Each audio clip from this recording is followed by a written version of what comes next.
What a weekend in the NHL, and what a comeback by the Edmonton Oilers in Game 4 to tie the series at 2 apiece. Was that Jack Campbell in net for the Oilers? Let's get right to it. You're Locked On Fantasy Hockey, your daily podcast on fantasy hockey. Part of the Locked On Podcast Network, your team every day.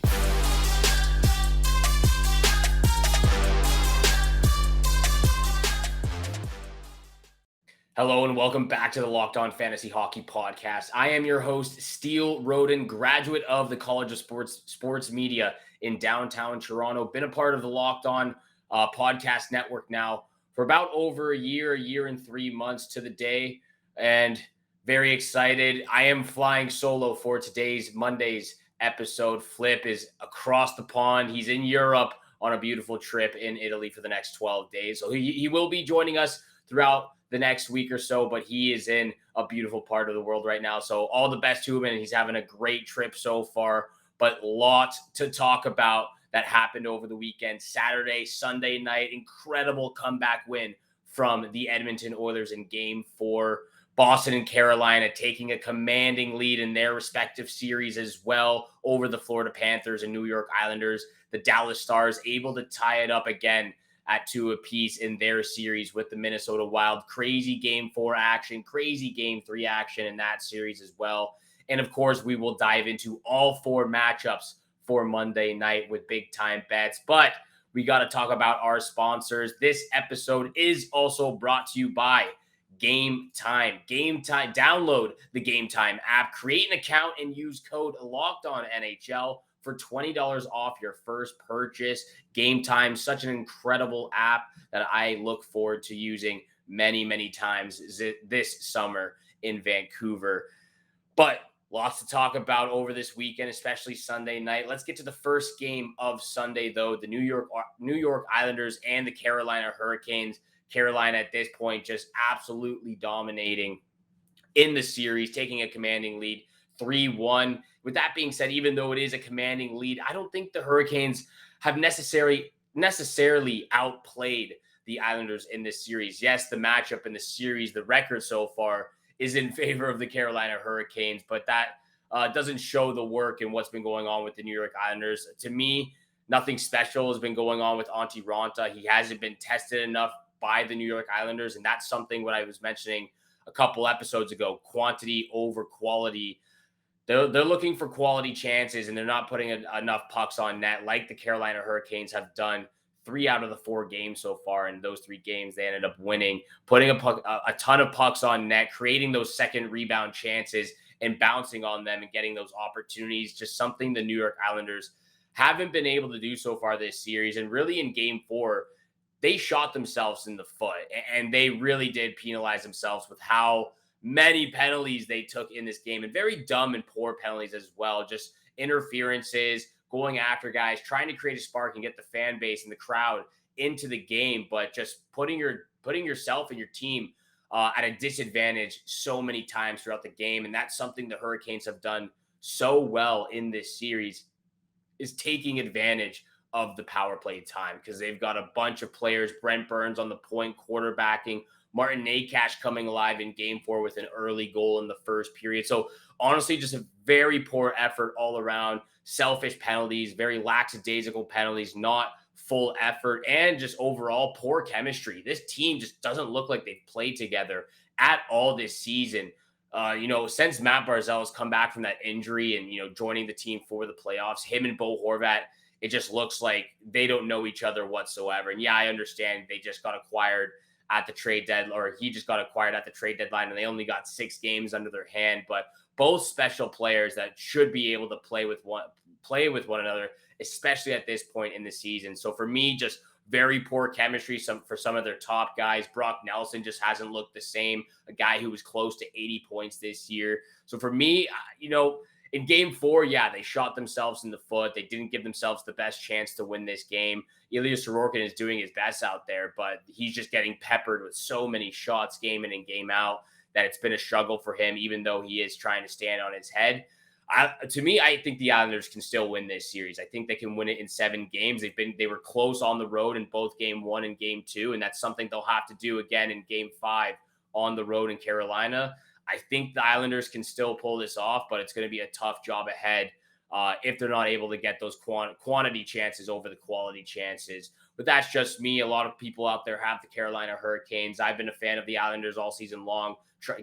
Prediction to make the playoffs, and they've done a good enough job up to this point, but their superstar players, Bo Horvat, Matthew Barzal, even guys on the blue line, Noah Dobson, have to be extremely better in game 5, especially on the road.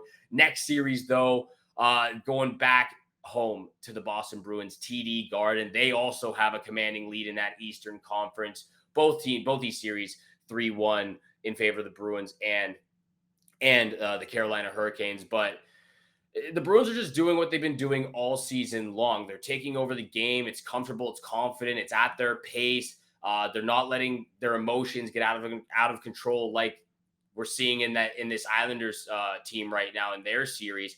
But they're just being so dominant, and they know they're sticking to their game plan and just taking it right to the Florida Panthers. They have a 3-1 series lead as well. And in game 4, really, it's the stars that came out to play. Taylor Hall, 4 points. Jake DeBrusk, 2 goals. The guys at the Bruins were able to acquire at the NHL trade deadline that I will be keeping my eye on, especially 2 out of 3 of these guys. They're able to get on the score sheet as well. Bertuzzi gets a goal. Orlov, Garnett, Hathaway, they're chipping in with a couple of assists, secondary or primary nonetheless. They're still chipping it away at this. Brad Marchand gets a goal as well. Just the stars coming out to play in a crucial game on the road to take control of this series and clutch it out at the end or back home in game 5. But to me, I was also very surprised by the coaching decision. Very surprised that Paul Maurice decided to go with Sergei Bobrovsky over Alex Lyon. Yeah, very poor start last game. But overall, he's been very solid, especially to get them into the playoffs down the stretch of the regular season. He was on fire to start game 1, game 2, and game 3, especially with not that much experience in the regular season and getting his first crack in the postseason. He's done a special job. So I was very surprised to see Paul Maurice go with Sergei Bobrovsky for game 4, especially in a crucial matchup at home when Alex Lyon has just played incredible and absolutely phenomenal for the Florida Panthers to even get a chance at this point in the postseason. Boston Bruins taking pure advantage over some of the poor play and emotional outcome from just everybody in the Panthers lineup. Kachuk trying to go after line. That would have been so funny and incredible to witness as well. Linus Ullmark and Matthew Kachuk dropping the gloves up potentially almost in game 4. Just so many scrums, so many battles. And that's what you got to do in playoff hockey. That's why we watch, because it's so intense and it's amazing and so fun to watch every single game, even the teams that you don't normally root for. It's just fun to watch playoff hockey, and that's what the Bruins and Panthers have brought so far. But again, very surprised. I think Alex Lyon should be back in net for game 5 on the road. He deserves it. He's played the best, and Bobrovsky just hasn't been very reliable for the last year. So I think they should go with Alex Lyon moving forward in game 5.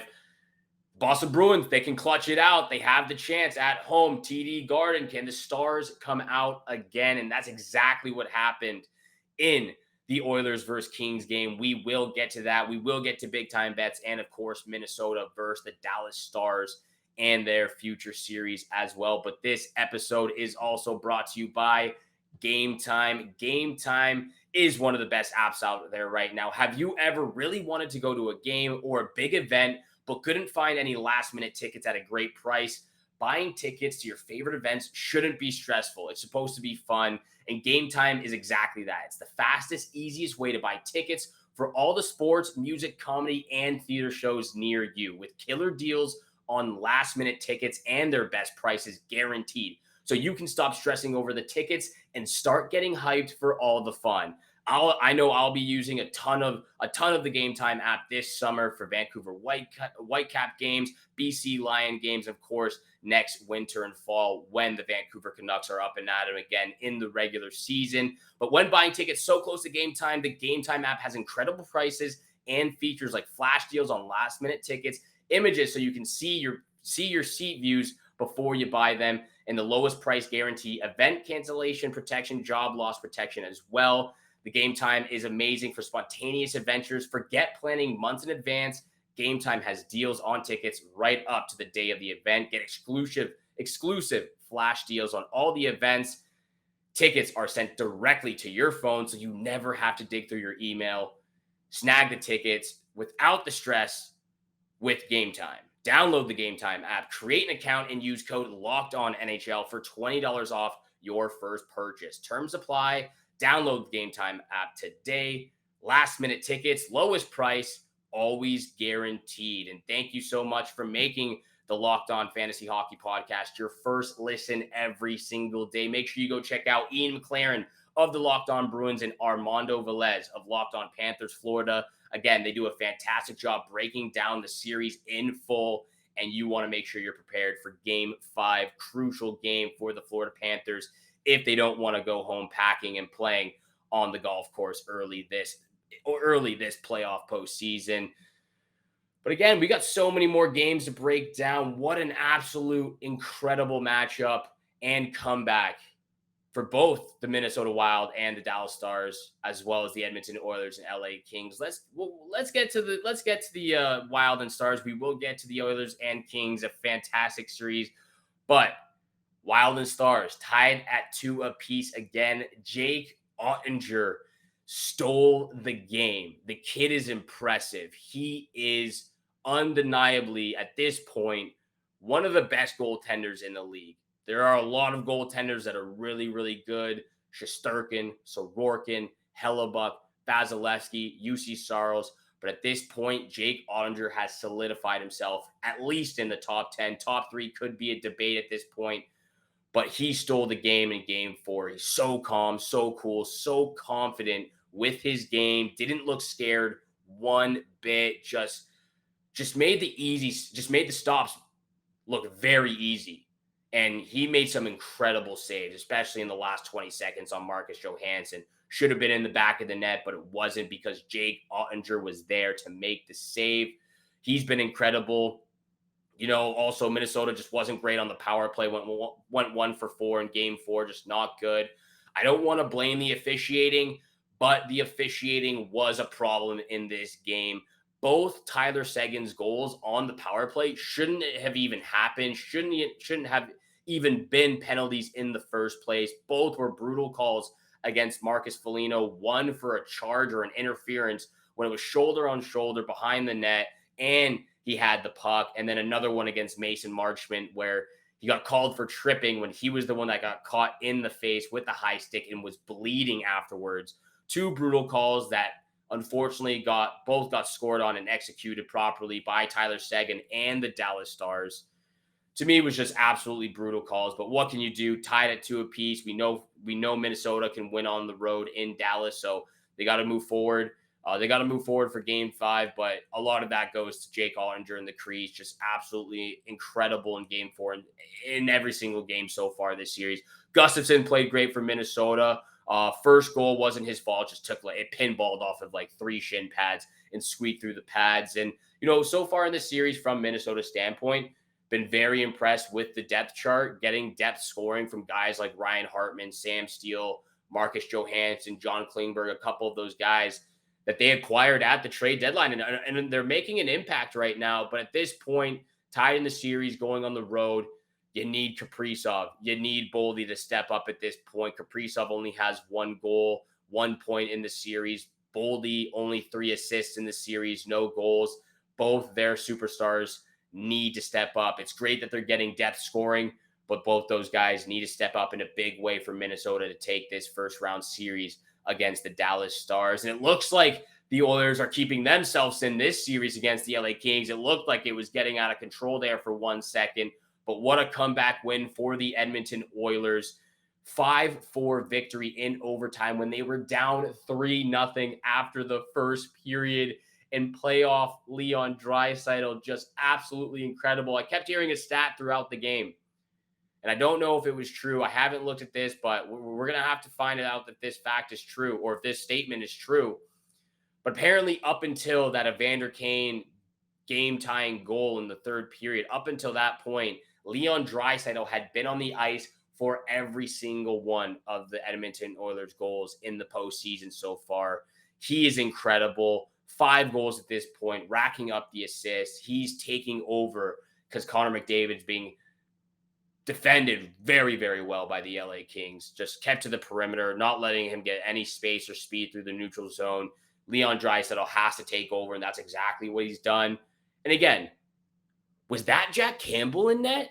Jack Campbell, former Toronto Maple Leaf goalie, been overstepped by Stuart Skinner through the regular season, overstepped to start the playoffs, and he comes in for Stuart Skinner in the second period and makes some crucial saves, especially in that first sequence, just swimming around in the blue paint, but even down the stretch, made some crucial saves to keep his team, in the game. And then even when they were tied, to keep them at tied going into overtime. And even at this point, Jack Campbell was great, came in, did a great job. Zach Hyman gets the game winner. He deserves it. He worked so hard game in and game out, but I got to show some love to the LA Kings and especially Jonas Korpisalo. He's been amazing so far this playoff experience. He's at a .915 save percentage or above game 1, game 2, and game 3. He let 5 goals in against in game 4, but he still made some tremendous saves, and he's been tremendous so far this series. Could have been easily 3-1 LA Kings series lead, but the Oilers able to stop them real quick, heading back to Edmonton for game 5. Incredible series so far. Every single one actually in the Western Conference, even the Seattle Kraken, Colorado Avalanche. I didn't know what to expect from that series, but the Seattle Kraken have given the Colorado Avalanche a run for their money.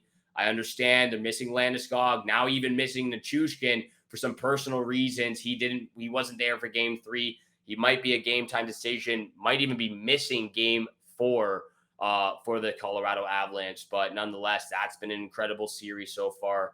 Just love playoff hockey. It's incredible to watch. The atmosphere, the fans. Even, I don't know if you saw, but Kyle Dubas, the GM of the Toronto Maple Leafs, he's getting into it with the Tampa Bay Lightning fans on the road. You love to see it. You love to see the GM and the front office getting passionate and hyped when their team wins and ties up the game and just giving it back to the fans.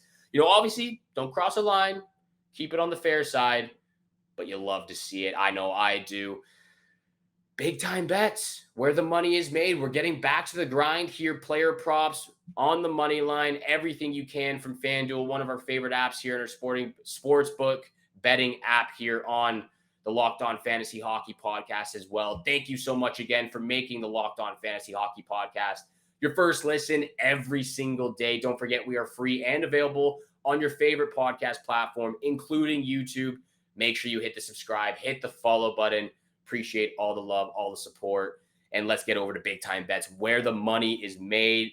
We're coming out hot to start Monday, enjoying the weekend, a decent weekend. Hit an anytime goal from Bo Horvat in that loss against the Carolina Hurricanes, but still made some money on it. So the player props are hidden right now. And that's what I'm looking for on Monday night and for the remainder of the postseason, especially when it gets down to the Eastern and Western Conference Finals. Nonetheless, though, let's get over to my first pick of the night. McKinnon had an absolutely incredible game in game 3 against the Seattle Kraken on the road. Came to life, popping his first goal of the postseason as well. Got multiple goals actually in that game, where the Colorado Avalanche were able to win 6-4 on the road, taking a 2-1 series lead. But Mikko Rantanen, Devin Taves, Cale Makar, all of their superstars were incredible. Nathan McKinnon getting 2 goals, his first 2 goals of the postseason. I think he continues that. His speed, his edge work, the release, it's all just mashing right now. That's the first pick. McKinnon, anytime goal. Second pick of the night. I'm going over to that Tampa Bay Lightning, Toronto Maple Leaf, game 4 action. It's been very, very crooked so far, every single game. 7-3 Tampa, 7-2 Leafs, 4-3 overtime victory with a game-tying goal in the last minute, and crazy intensity. But I'm going back to my boy over there, Mitch Marner, over 1.5 points in game 4. He's got 2+ points in every single game so far. I think he even had a 4-point night or a 3-point night to start game 1, 2 points game 2, and 3 points game 3. So he is popping off right now offensively for the Toronto Maple Leafs and has been absolutely insane, insanely good for the Toronto Maple Leafs. So I'm going with Marner over 1.5 points with my second pick. Lock of the night, though. This one's fairly easy for me. I don't think they're going to lose at home again. They could have easily won in game 3 against the New Jersey Devils, but I think they take a 3-1 series lead very easily, going and probably win it on the road in game 5, if not back in game 6 at Madison Square Garden. Rangers on the money line versus the New Jersey Devils. That's the lock of the night. We will get the updated odds to you out there an hour before game time. So make sure on our Twitter, LO_fantasy NHL, checking out the Twitter for the updated odds and our graphic of our big time bets. That is the lock of the night, though. Rangers on the money line. Those are the picks. Player props. Make sure you're checking them out and let us know how you're doing so far in the playoffs. Your NHL bracket challenge, how that's going so far. How's it looking? Your Stanley Cup Finals winner, and even some bets. If you're winning some money, let us know on the comments. DM us on Twitter. Hopefully we're helping you out there. And thank you so much for making the Locked On Fantasy Hockey Podcast your first listen every single day. Make sure you're tuning in for the rest of the week, for the remainder of the playoff matchups. We're going to get some guests on here from other Locked On Fantasy Hockey channels, what they think of their series so far. We'll tease that up for tomorrow's episode as well. Thank you so much for tuning in for just myself today on the Locked On Fantasy Hockey Podcast. Have a great day. Good luck with all your bets out there. And we shall see you back here again tomorrow. Peace.